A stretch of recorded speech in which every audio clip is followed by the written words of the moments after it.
بسم الله، اهلا حبايبي مشتركين عالم هوا الكوليكشن ده متنوع في دريسات توينز اللي قدام حضراتكم. ده دريس توينز والجيبه طبعا والبلوزه اللف اللي نازله الموسم السنه دي الصراحه جميله جدا في لبسها والواناتها وخاماتها. فالصراحه يعني انا يعني اتحفتني صراحة، يعني الجيبة والبلوزة دي يعني فكرتها جميلة جدا، واحلى ما فيها ان هي متنوعة. يعني المصممين دول قرروا ان هم ينوعوا في الخامات في الالوانات.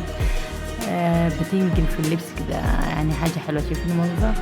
يعني دي لبسة الطرحة بني مع ده الدرس الكرز. كان الكرز اللي طبعا لا خلوه اناناس. طبعا دي فوشيا وجيبه بلوزه. والصراحه انا حاسه ان هو دريس، بس الصراحه فكرته روعه. ولا دي طبعا جيبه وبلوزه، بس تحس ده الشميز الطويل. انا عاجبني الصراحه فكره ان انا ابقى معي شميز طويل، ممكن البس على بنطلون جيبه فالصراحه وافتحه كده اعيش. يعني ده دريس بسيط جدا بس شيك. ده جيبه وبلوزه ما فيهاش اي شغل، بس الالوانات جميله جدا. ودي برضو الجيبة والبوزة اللف ده طبعا طقم 3 قطع، بس صراحة فكرته حلوة. الفكرة برضو نازلة السنة دي ان دريس وعليه جاكيت من فوق.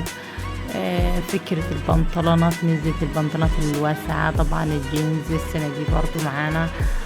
والدريسات اللي فيها الوان مبهجة.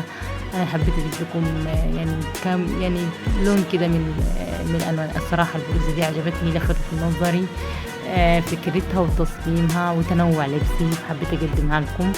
الشميز ده عجبني تطريزه فحبيت برضه اقدمه لكم. اتمنى الكوليكشن كله ينال رضاكم، واسيبكم في امان الله وحب